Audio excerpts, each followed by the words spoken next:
We have Katherine, the Princess of Wales, christening the HMS Glasgow. We have Beatrice Borromeo attending the Dior 2026 cruise show and definitely starting a bit of conversation about whether or not she is pregnant. We do have the return of Buckingham Palace garden parties and the Polar Music Awards over there in Stockholm. Hello, everyone. Welcome to Royal Fashion News, your place for all those who have a passion for royal fashion. My name is Brittany, and this is the best and worst dressed of the week. And so we shall go into all of the details, and we're going to get started sort of quickly today.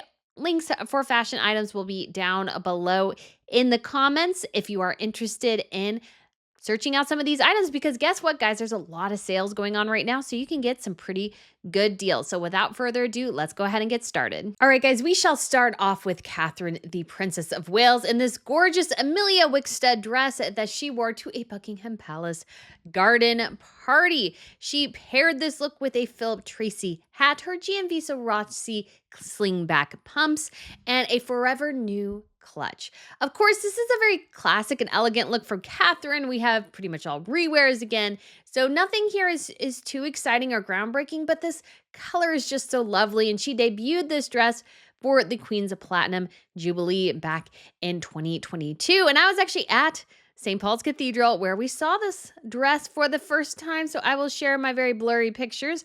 I was pretty far away and had a pretty crummy camera at the time, but I managed to get some great shots, so go ahead and check these out. But I do have to say this is a best dress look. Next up for the best dress, we have Queen Mary of Denmark in this fab Erdem skirt. I love this skirt. She actually has a matching blouse to go with it, but I love this pairing of the very bright and colorful skirt with the black. I feel like the pairing is so good. Her nails even match the skirt color. That's amazing. So her blouse is Jesper hovering, and she has some GMV Rossi pumps on. But I just have to say, I just really love the statement of the skirt. It's actually on sale right now on Farfetch, so it'll definitely be linked in the description box below if you're interested. It's still pretty pricey, but if you love the look of that skirt, it is still available if you are interested. Another best dress list here of Crown Princess Victoria of Sweden in this sort of high-low gown that she has and some amazing pieces of jewelry. I do have to say, I really sort of love this look. I think it's sort of an interesting departure from her. She's at the Polar Music Awards, has some interesting dimensions. I want to almost say that I sort of wish she went with the necklace and then went a bit plainer for the earrings, because it's kind of a lot to have a big flashy necklace in addition to earrings. Now, if you're at a big gala event with tiaras and stuff, I'm all for that. But I think here, to sort of balance out the effect, I think she should have just stuck with the amazing statement necklace and then put maybe some stud earrings on instead. All right, guys, we have Beatrice Borromeo, and I'm going to put this on the best dress list with the caveat that I wish she had done her hair a little bit different, maybe made it a little bit softer. So she was at the Dior 2026 cruise show, so she is an ambassador for the brand, and so she does look amazing, and it's been widely sort of speculated that she's actually maybe having her third child. So there's definitely, in some of the pictures especially, you can really pick up on a potential bump. And in one picture, I was like looking at it going, that just so reminds me of Meghan Markle in Dior in Morocco in many ways. Very similar ensemble, looks like a similar fabric, and with a pregnancy belly sort of having the same effect. So I do think she looks stunning. This is the best Dior thing I've seen her in I feel like a while, because they have put her in some other things where I'm like, There's some things of hers that I love, but there's a lot of things I'm like, But this, I think, is absolutely fabulous. All right, guys, next we have Sophie, the Duchess of Edinburgh. And really, she's on the worst dress list here, but I mean, it's kind of vaguely on it, simply because I like the dress. I really like the hat, but I don't feel like they go together. I really feel like this was a mixed match. I feel like this was a mixed match in terms of the look. I don't feel like the hat worked because the dress is already really busy. So I feel like you need a solid color for the hat or something neutral, something like that, because the dress itself is so busy. It has a bejeweled neckline. I think to balance everything out, you need either a simple hat or one that is a solid color.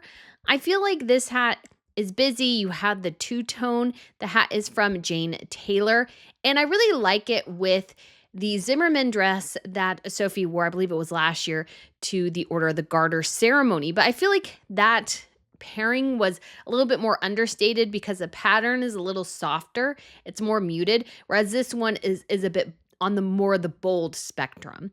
And so I feel like to really mix and match, I think it would have been better to have a hat really of either a different color, just something solid, and something maybe that highlighted the secondary colors within the dress. So maybe the green or maybe a darker red or a darker pink, I think would have been a better suited for this rather than the light pink that I guess somewhat goes with the dress, but I also feel like it's a different color of pink. So we're not even in the same pink spectrum here. Like maybe, just maybe for like a little bit of it, maybe you can see where she was pulling those colors from, but I really just feel like it's a mix match. She should have gone with, in my personal opinion, I think the dark pink would have been a better choice, I think. Or maybe the green would have been an interesting choice, although I don't think that would have totally worked, or maybe something white. But either way, I feel like the hat is totally the wrong color pink. We didn't get a lot of pictures of this look, so you'll have to excuse me with the very limited photos we have. But I do have to put this on the worst dress list. Love the dress, love the hat, not together though. And the dress is Beulah London. If you're curious, it's the Michaela pink floral dress. And they only have 2 sizes left available. It is 625 pounds if you are interested. And the shoes are L.K. Bennett. Yes, the ones that Katherine made so famous during her first couple of years as a royal. All right, guys, next on the best dress list, we do have Queen Leticia of Spain. She is at the Madrid Press Association Awards ceremony in this lovely Bottega Veneta dress that she has had, and she paired it with some Zane Mary Jane shoes. I have to say, I really love this look. There's something sort of delicate and interesting about what could be an average dress, but how it kind of gathers in the middle there, I think gives it some extra dimension that most of the time these type of dresses don't have. And this dress is also a little bit of a departure for Queen Leticia because it is Bottega Veneta, which is quite an expensive brand. And Queen Leticia generally sticks with the lower end of the price spectrum. This has to do with a lot of the scandals that have happened in Spain, sort of the lack of financial resources the royal family has compared to some others. So this was definitely a bit of a surprise, but I do love the look. All right, guys, next for the best dress list, we do have Katherine, the Princess of Wales, in this lovely Susanna coat dress here. It is absolutely stunning. I think it's just called the simple coat dress. She's wearing a hat, I believe, from Philip Tracy. And this is just very classy, very elegant, very Katherine, and very English/British, you could say. And I think it's wonderful. I think it's a perfect look for the occasion. I feel like navy, because they're christening a navy vessel, is very appropriate. So I have to give this look a massive thumbs up. Although I did remember my only criticism of this look is that I really wish she had worn navy pumps instead of the bisque pumps from Gianvito Rossi. I think navy would have been more appropriate here, but Katherine's doing something different with her footwear in that she is wearing one shoe for like several engagements in a row and then switching it out for another. So I feel like we're still in that stage. I'm curious what the purpose is behind that because I felt like she used to switch it up a bit more. Maybe that's just me. But anyways, that was my only critique of this look, is that a navy pump over bisque would have been better. All right, guys, next we have Crown Princess Victoria of Sweden. And this one's sort of a mixed package because I really like when Victoria is not wearing this hideous blazer. And I think I would feel better about this blazer if it was styled correctly. I think there's a way to style this blazer that would look absolutely fabulous. I just don't think the way Victoria is doing it really fits the bill. So I do have to put this one on the worst dress list. But once she takes the blazer off, I really feel like she looks great in that sort of solid beige. And it got me thinking. I think for Victoria, her style, and this comes to like your facial structure, your body type and everything, really does lend itself to particular looks. And I think overall, Victoria generally looks great in solid colors. I think she looks great in solid, simple attire over some more verbose ones. Now, this is not always the case. There's some gowns of Victoria's that I absolutely love. Although Probably some of my favorites are solid colors either way. Though I think overall Victoria should stick to less patterns and more solids. I think that is actually a better sort of styling look for her. Just my personal opinion, but I'm going to throw that out there. And next we have Queen Leticia of Spain in this reportedly other stories leather shirt. And this seems to be shorter than the one on the website. Maybe she shortened it. I'm not sure. But I have to say, I kind of sort of like this. It's got this edge to it, but works really well. I love, again, that she's done this twice now with the really tall trousers. So they're really high waisted, and then a shorter shirt, and it really elongates her. And this is how you use proportions, I think, correctly, is how Queen Leticia is using them here. And I will say, I was about to purchase this shirt in a large. They even have a deal this weekend, guys, or right now, extra 20% off sale. I'll have it linked down below. But as I was checking out, literally somebody swiped the large from me. So I did not get it, sadly. But maybe you can fit into an extra small. So feel free to check out the link down below. But I really love this look. I think it's classy. I think it's got a bit of an edge to it, but doesn't go too far. And it's very Leticia. All right, guys, before we get here to I would argue maybe one of the worst looks of the week, although we don't really have a full crown for that, I do want to talk about Princess Isabella of Denmark here and this orange suit or burnt orange suit. And I think she's lovely. I absolutely thought she looked smashing for her 18th birthday concert. But I've seen her lean generally towards suits, and I just don't think they're flattering for her particular body type. Of course, as you're a young woman, you're trying to figure out what works and what doesn't. But what I've sort of noticed is that she tends to lean more towards those. But when she went to her 18th birthday concert, that she went with a very A-line silhouette, I think is actually much more flattering to her. And I think she maybe has a bit of a pear shape. And so I don't think the suits are particularly working.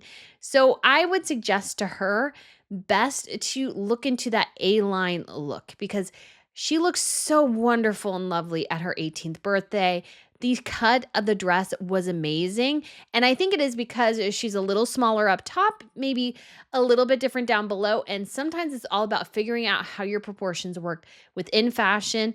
And I also think as well, she has a rounder face, a bit softer features than her mom. And I think more feminine looks in terms of less suits, more dresses and florals and those sorts of things, I think will work better on her body type than with her mom. So she might be leaning more on her mom's style right now as she's sort of trying to navigate this world as a young royal. But I think in the future, I think the most flattering looks for Isabella will be more in A-line dresses. That is just my personal opinion. Maybe some shirt dresses. Those are my absolute fave. So looking forward to seeing maybe Isabella adopting more of those in the future. So guys, this definitely isn't the worst look ever, but I do have to say Grand Duchess Maria Teresa, they are attending the Conclave there in Luxembourg. I just think her outfit there is a little ridiculous. She so needs a better stylist. This is not quite as offensive as what she wore to Pope Leo's inaugural mass, but it still could have been better. Also, the ground was wet and her pants were so long that you can literally see how the rain is soaking into the pant leg. And having experienced this myself, yeah, it's just not a very attractive look. And it doesn't look like Grand Duchess Stephanie is having as many issues, or Princess Stephanie is having as many issues here. She'll be the future Grand Duchess. But when it comes to Maria Teresa, the pants are too long, they're dragging on the ground, and thus you're getting this ugly wetness. So I do have to say this is a pretty bad look. So guys, for the best look of the week, I'm giving it to Queen Matilda of the Belgians in this lovely jumpsuit from Elie Saab. I love the color. I love the bit of the cape detail there. I think she looks absolutely fantastic. So she is there at the Queen Elizabeth piano competition. They go there every year. She usually attends all the competitions or the finals. And she brought along her daughter, Princess Elizabeth. But I think Queen Matilda really did steal the show in this number. I think it's just a great look. Unfortunately, it looks like this Elie Saab number was on sale, now is officially sold out.